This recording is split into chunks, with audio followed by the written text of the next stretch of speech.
Look around and you'll find that casinos seem to be popping up everywhere. And if that isn't enough, there's online gambling to tempt you even more. But for some people, the temptation turns into an addiction, which can slowly but surely destroy a family. Today on Family Matters, gambling addictions.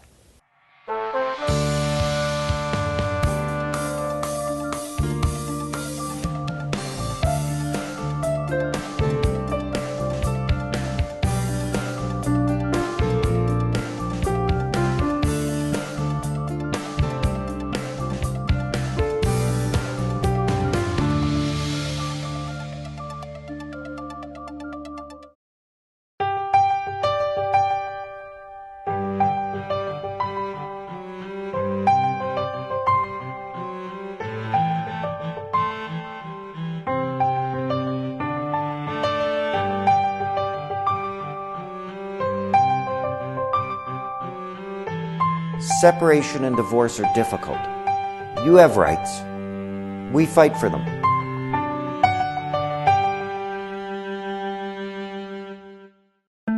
Why do people hire family lawyers? The most important reason is to protect their children. I'm John Schumann, the head of the family law group at Devery Smith Frank. Clients also want to protect themselves, protect their finances, and plan for their future.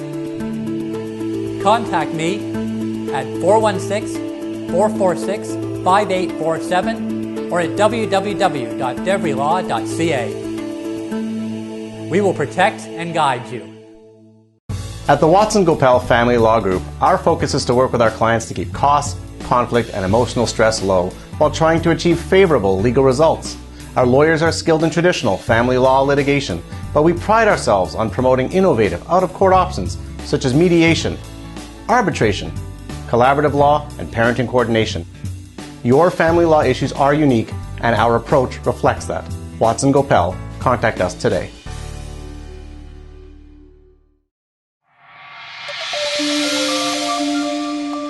Lots of people enjoy a night out at the casino as an occasional form of entertainment. But for an alarming number of people, the urge to gamble gradually overtakes them until they've become addicted. Family courts are seeing more and more cases where a spouse's gambling addiction has led to the financial and emotional ruin of the family unit. Why do some people develop addictive personalities? How do gambling addictions develop, and what can be done to prevent and treat them? I'm pleased to welcome my first guest, Dr. Richard Wood, who is a psychologist specializing in the study of gambling behavior. Welcome to the show, Dr. Wood. Thank you. You have studied the causes of gambling addictions and also the types of gambling behavior that can become addictive. Why do some people become addicted to gambling? Well, there are a number of reasons why people get addicted to gambling. And we can broadly break these down into three areas, three pathways that people travel along that leads to a gambling problem. The first we would say is we would classify as a normal problem gambler, and by that we mean that these people gamble socially, don't have any other underlying issues, but occasionally they gamble a little bit too much, they start to chase losses, the gambling gets a little out of control, they're trying to win that money back, and before they know it they've got a problem.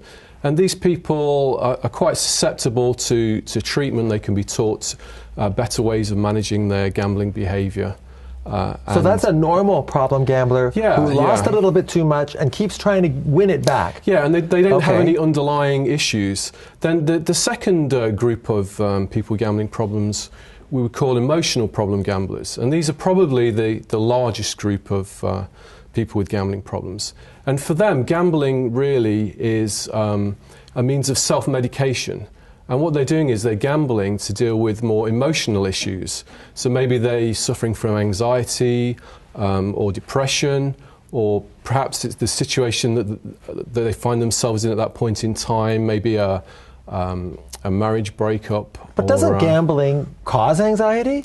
I mean, I've got to tell you, when I'm sitting in front of that slot machine and I'm not winning and I see my balance going down, I'm getting anxious. Yeah, well, one of the things about gambling is that it can be a mood modifier. So people will gamble to be aroused, to escape from their everyday anxieties, because when they're gambling and they're in the moment, they forget about everything else. So the second category are people who have an emotional problem that they're trying to medicate, to get relief from. Yeah, and what's the third group? And the third group are biologically predisposed. So they may have a kind of underlying neurophysiological deficiency, which means that they tend to be more impulsive, they have a low boredom threshold, and they're looking for ways to feel stimulated and aroused. And so you can be born with a predisposition to be a gambling addict? Well, it looks as though some types of people do have some kind of underlying predisposition. We're not exactly sure what that is. There's some evidence that suggests it may be genetic, but it's very difficult to separate that from environmental issues as well. But certainly some people do appear to be more predisposed. I've read some of your papers. You talk about gambling being an escape-based coping strategy. Right. What are they escaping? People are escaping different things, and for some people it's that they're escaping the boredom of their everyday lives. For some people they're escaping depression, that they might be escaping anxiety, because when they're playing the game, they're in a different world. You know, they forget about all their troubles. But the other thing that they're escaping is that as their gambling problem develops and they get into more debt and in more conflict, then they're actually escaping the problems that gambling causes. Well, isn't the fear of losing money counterbalancing whatever it is that they're trying to escape? Well, because I've got to tell you that when I've gone to a casino and I lost, and I walk out of there a loser, which is almost always if I go, I feel terrible after. I'm angry with myself. Yeah. Well, so whatever enjoyment I had at the casino, I don't have anymore. Yeah. The thing about losing is that losing can be very stimulating as well. Because in a good way? Well, it's all about arousal, and you know, the difference between winning and losing in terms of arousal can be very small.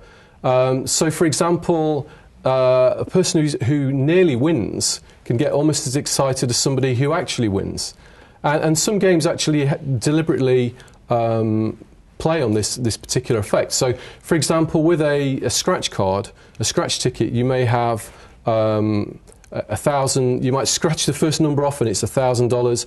You scratch the second number off, it's $1,000. You scratch the third number off, it's $100. But for the person that's done that, that is a very rewarding experience, even though they actually haven't won. So even though somebody's actually losing, they're still getting very excited, and it still allows them to dissociate, to zone out, and forget about their problems for a while. What kind of treatment is available for somebody who wants it? I guess you have to recognize you have a problem and want it. Yeah, absolutely. I mean, it's crucial for treatment that the person wants to change. They have to be motivated to change.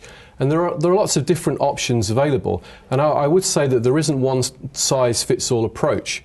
So, you know, you might have to try different approaches until you find the one that works for you. Well, your website is?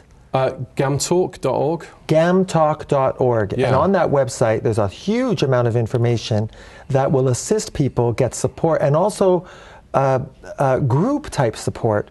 Yeah, absolutely, yeah. Yeah, I mean, the treatment comes in many types of forms. There's sort of individual counselling treatment, cognitive behavioural therapy, where people work with an individual counsellor to help understand their underlying problems. Then there are group supports, things like Gamblers Anonymous, where people are part of a community. And then more and more there are self-help packages where people can go online and work through handbook materials. It's clear that there's a lot of information out there, and they can start getting that information by going to your website. I want to thank you very much for being on our show, Dr. Wood. We're going to take a break. When we come back, we will meet a recovering gambling addict. Stay with us.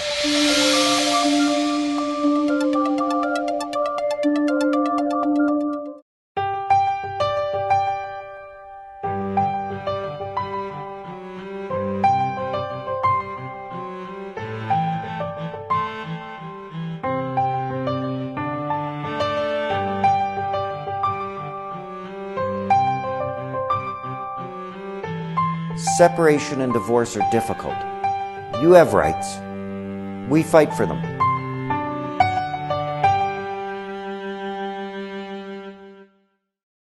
Hello, I'm Michael James O'Connor. Family law requires sensitivity, flexibility, and confidentiality. The lawyers at McConnon, Beon, O'Connor, and Peterson are trained to use all avenues available, including alternative dispute resolution, mediation, and litigation. Our family lawyers are equipped to handle your needs in a sensitive and positive way. We can help. Please call.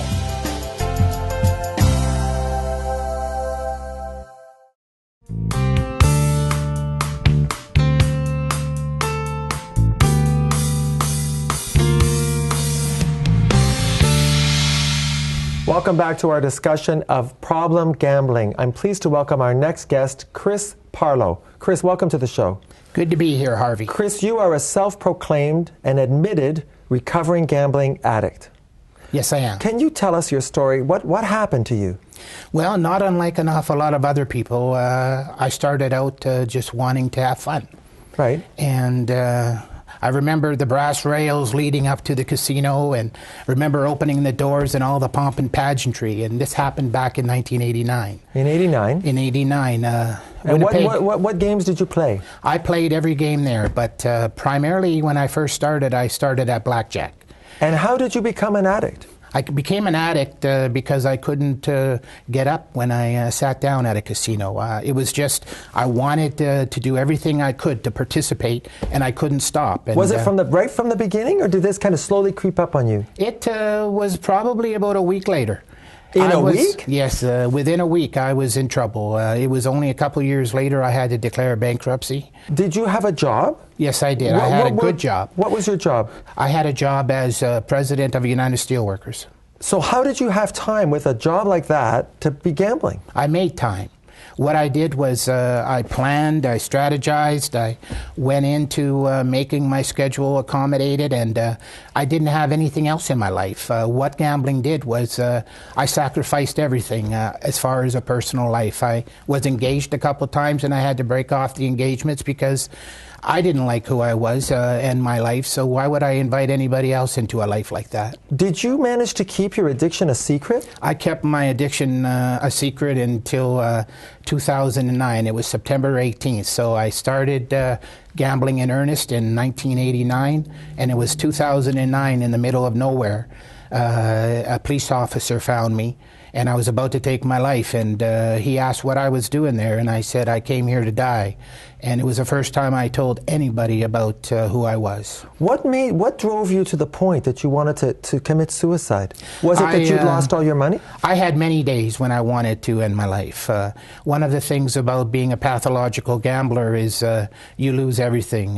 You lose all your wealth, your money, your property, but most importantly, you lose your spirit. So how did you bring yourself to the point where you're at now? Well, when the police officer asked me what I was doing there, and I told him I came here to die, it was the first time in 20 years I'd ever told anybody who I really was and what I was doing. So what he said is, we're going to get you some help. And he took me to the Kingston Hospital, and I was in the psych ward for 4 days. And then following that, I came back to home, and I got help because I asked for it. It was the first time in my life I was ever one to ask for help. And what help did you get? I got help from a addictions counselor. I got help from my family. I got help from other healthcare providers, including a psychiatrist. And currently I'm still getting the help. And it was only possible because I shared who I really was. I decided not to fly under the radar anymore and live a secret life. I came out of the shadows, and I thought to myself, this is the only way I can live, is if I share. What do you think it was about your personality or your life that drew you to gambling to such an extent? Well, I started gambling at a young age. We'd be playing tetherball on the playground, and we'd be playing for Mr. Freezes and that sort of thing. So I was always competitive. Yeah. So, but that's true of many kids. Yeah, sure. And what evolved from there, I'm not a doctor. I can't say exactly what all the reasons are for my illness, but I can tell you when I sat down at a casino, I couldn't get up. And even if you were losing? Even when I was losing, I would lose everything, and I still couldn't get up. And the thing about us pathological gamblers is that even when we've lost everything, we'll still walk out of the casino with our head held high, because we don't want anybody to know the pain we're really going through. So I would walk out to the casino with my head held high, heading back to a life that I didn't know what I was going to do now. I lost everything again. So now what am I going to do? So after you got the emotional support that you needed, and you also got some therapy, was it easy to stop? No.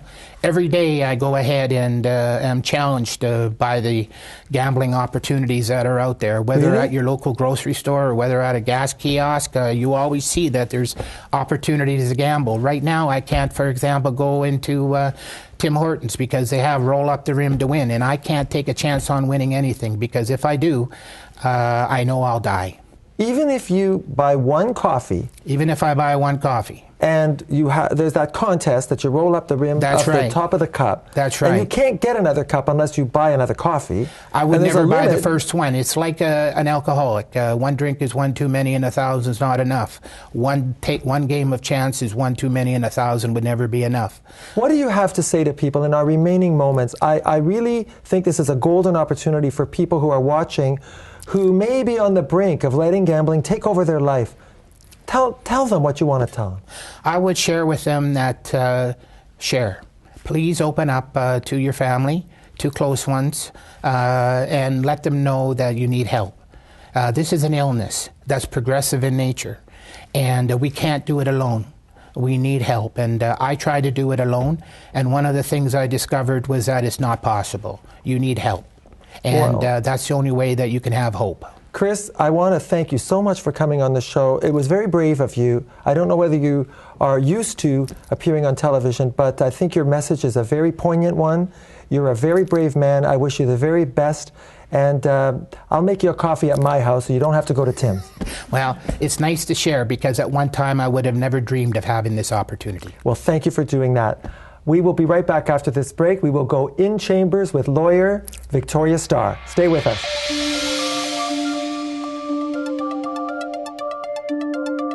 People often ask the family lawyers at Devery Smith Frank if we can protect their rights without going to court. We know how to get people the results they want, through mediation, arbitration, or collaborative law, often without the stress and hostility. Our full-service firm will protect you, your children, and your finances, in or out of court. Contact us at 416-446-5847 or online at www.deverylaw.ca. Hello, I'm Michael James O'Connor. Family law requires sensitivity, flexibility, and confidentiality. The lawyers at McConn & Beon, O'Connor and Peterson are trained to use all avenues available, including alternative dispute resolution, mediation, and litigation. Our family lawyers are equipped to handle your needs in a sensitive and positive way. We can help. Please call.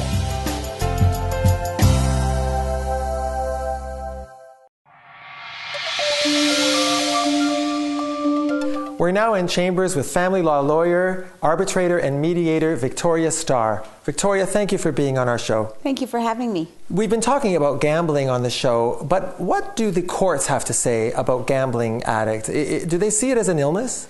Well, the courts really don't delve into gambling too much. It doesn't come up all that often.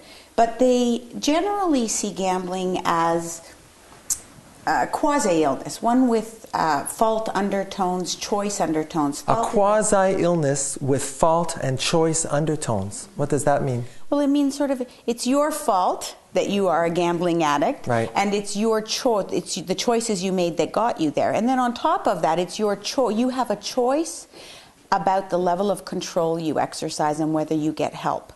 So it's not quite as extreme as an illness where you have no control. They're not prepared. They're very uncomfortable with this concept of not taking responsibility or not being responsible because you don't have control over it. Well, I guess from a public policy perspective, we don't want to see courts sanctioning this kind of conduct, because it can, if it gets out of control, gambling can really destroy a family. That's right, and you see that theme come up over and over again in what case law we do have about this, where the judges are saying we don't want to incentivize gambling. Right. But even more so, you know, if you allow, for example, a gambler to pay less in support or not pay up any arrears that they owe and money that they owe towards back support, then you're really having the recipients, the child and the other spouse, subsidize that gambling behavior. And even more so in terms of public policy, we have a policy pretty much across the country that children come first. So when we do see a gambling addict in family court, what kinds of situations, for example, with respect to property, you know, when you separate, you're supposed to divide your property. What if one of them is a gambling addict and has blown all the family assets? Well, this does come up quite a bit in the sense that, the amount that one spouse may get, so the non-gambling spouse, she or he may get more or less depending on the amount of debt that the other spouse has. So if a gambler has a lot less money and a lot of debt, then the other recipient may not get as much. So that seems quite unfair, and the recipient or the non-gambling spouse can ask the court to readjust the division of the assets and the debts. So you could get more than the law would otherwise have given you? Exactly. So if you're supposed to get half, but your spouse squandered a whole bunch of assets, you could ask the judge to give you more than 50% to make up for it? You could ask the judge to give you more than 50% to make up for it.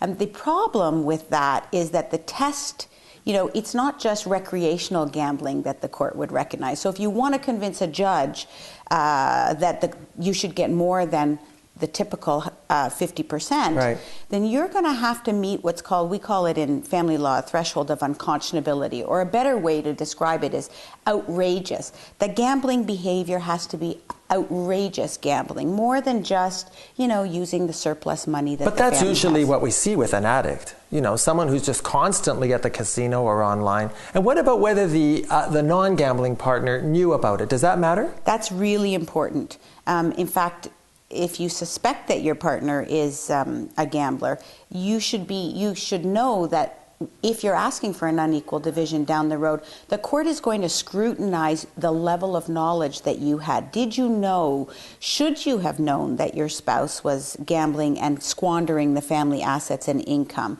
And it's not just enough to know. You also have to have done something about it, so you have to object to it. Well, what kind of action can they take? Well, if you suspect your spouse has a gambling problem, a gambling issue or an addiction, the first thing you should do is object. Right? So speak up. Speak up. You need to say, I don't want you spending the money. I don't want you liquidating that. Number two, you need to immediately start to take steps to protect your assets. So, for example, if you have joint bank accounts, you need to get the money out of the joint accounts before it gets squandered. Should a person go see a lawyer? A person should definitely see a lawyer right away, because there is also what we call a non-dissipation order. So you can ask the court to make an order that would essentially freeze or prevent the spouse from getting rid of the rest of the assets. Very important. So anything jointly owned, you have to right away get that money. That's right, get that money. But even more important, or equally as important, is you need to go out there and cap the lines of credit.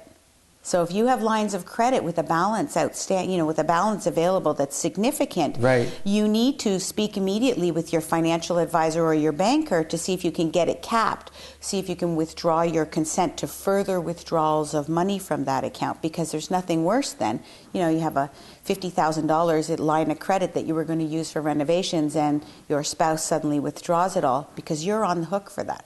So it's really important to know something about your family finances. I say this to you because I've seen cases where one partner comes home one day and there's no electricity and all of the money's gone, and they had no clue that their spouse, who was managing all the family finances, wasn't paying any bills at all and was squandering all this money at the casino. That's right. In fact, it goes, no matter who you are, whether you have a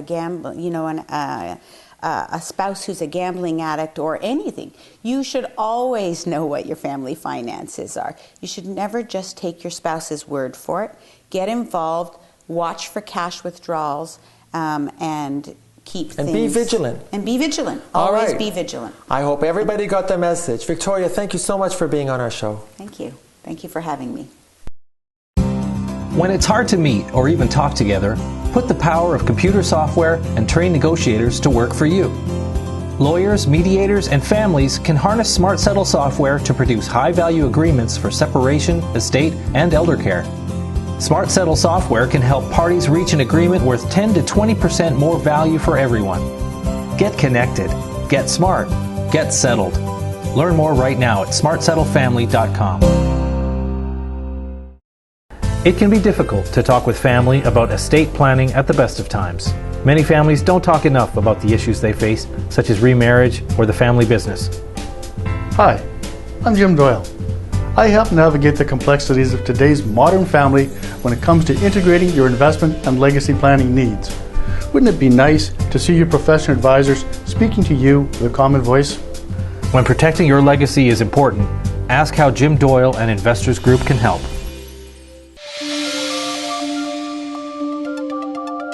Hi, I'm Lauren McLean. Today on Q&A, our question is, I think my spouse is alienating my children from me. What can I do? Some experts say parental or child alienation happens routinely in high-conflict divorces. Other experts say it's rare. More commonly, a child rejects a parent when a number of factors involving both parents' behaviors exist. An alienated child expresses persistent, unreasonably negative feelings and beliefs, even fear and hatred towards a parent that they previously had a healthy relationship with. Conversely, an estranged child's refusal to see a parent may be reasonable because that parent has parenting capacity issues such as anger management, substance abuse, or mental health issues. Don't delay. Immediate legal intervention to counsel the family, and in severe cases to even reverse custody, is key. Remember, an alienated child does not just have an unhealthy relationship with the rejected parent, they have an equally unhealthy relationship with the custodial one. Thanks for watching. For extended interviews and exclusive content, please visit our website at familymatterstv.com. If you'd like to submit your legal question to our Q&A, go to advicescene.com. I'm Justice Harvey Brownstone. See you next time.